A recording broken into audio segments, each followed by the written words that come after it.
Good evening and welcome. Tonight we will be going over the history and geography of Choiseul in the Solomon Islands. Beautiful Solomons. Now, if you're new to my channel, welcome. If not, you know that typically what I do is we look at this area on my atlas and then we go over to Google Earth to look at it on Google Earth. Unfortunately, the pictures here are non-existent or just not that great.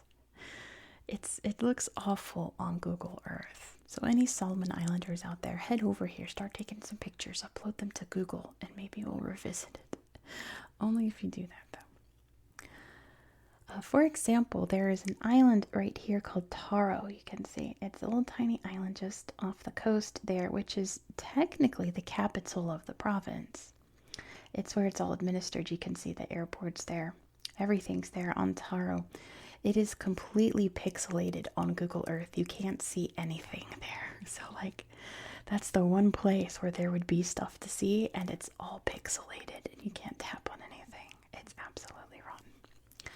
What I did, though, is I filmed myself zooming out on Google Earth so that you could see exactly where we are in the world if you're not quite sure where the Solomon Islands is located. I'll throw that in here.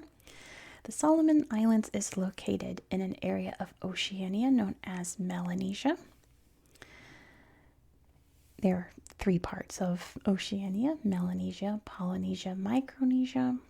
Melanesia is think near Australia, between Australia and New Zealand, that area up there.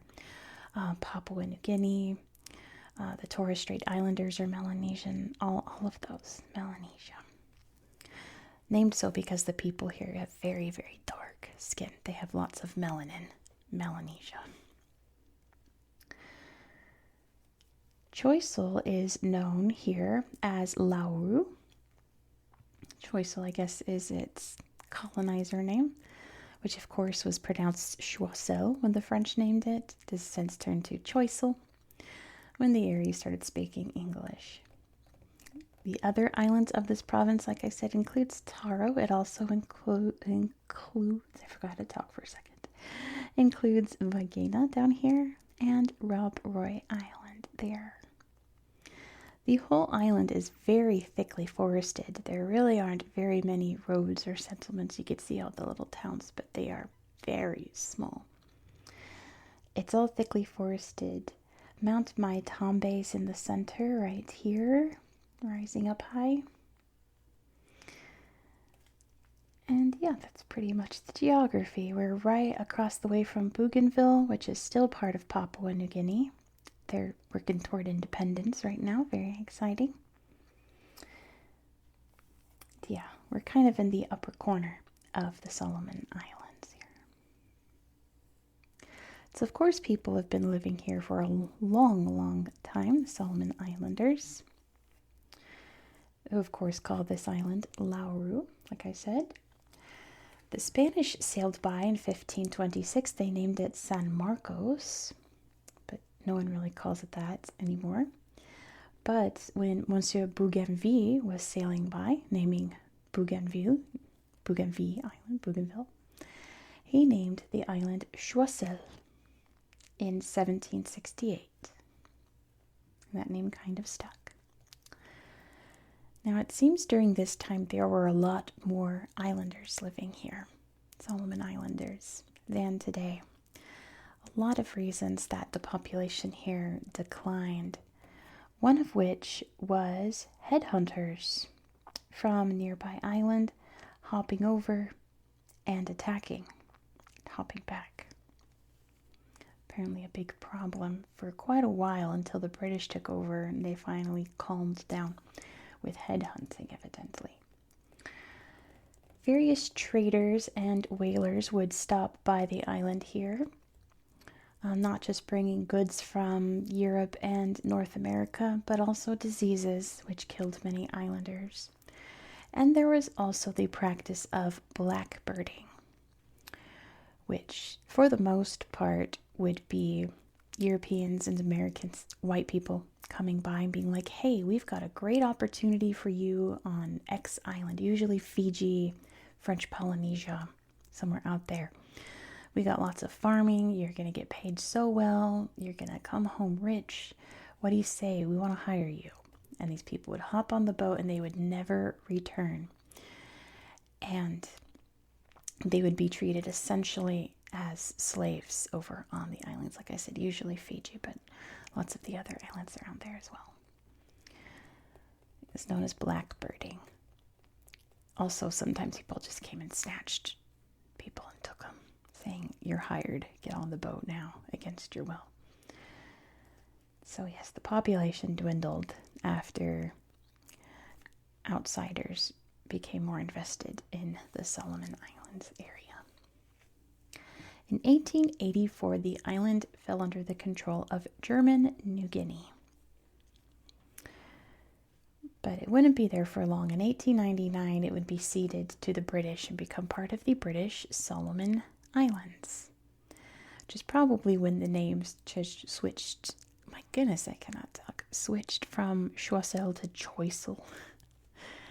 Because colonizing British people could not pronounce anything, especially French words. It's why the island of, well, that was Spanish, but Grenada in the Caribbean is now called Grenada because the British took it over. They called it Grenada. Lots of examples around the world, and I think that's one of them. It's now called Choiseul, which I kind of like it pronounced that way. It's quite charming. In 1942, the Japanese invaded Choiseul, occupying it until I think toward the end of the war when the Allies booted them out. And this island has just remained peacefully here, part of the Solomon Islands, ever since. The only other news I read was a tsunami that occurred in 2007, hitting the coast here. It was quite devastating, but the island has since rebuilt from that time, so it's in the past now, thankfully. And that is the history and geography of Choiseul in the Solomon Islands. Like I said, I wish I could show you more pictures. Just imagine beautiful tropical beaches, beautiful tropical jungles, delicious fish, sand, trees, all of the wonders of the Pacific Ocean, right? Of island life here. Just imagine that. That's what Choiseul is like. But anyway, thank you so much for watching. We'll have Google Earth tomorrow, where we're going to see more of the Pacific, actually. We're going to see another Pacific coast, but over there. What's a good hint I can give you? We are going to see the hometown of the first president of Central America.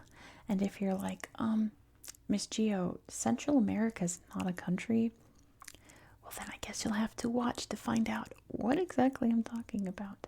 Can you guess what country we're going to? Let me know if you know in the comments down below. But thank you so much for watching. If you enjoyed this style of content, please consider subscribing.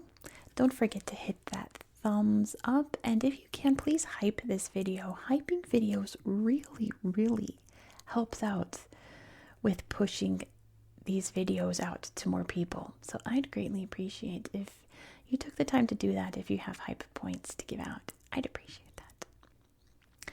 I hope that you found this video to be relaxing and educational, and I hope that you have a good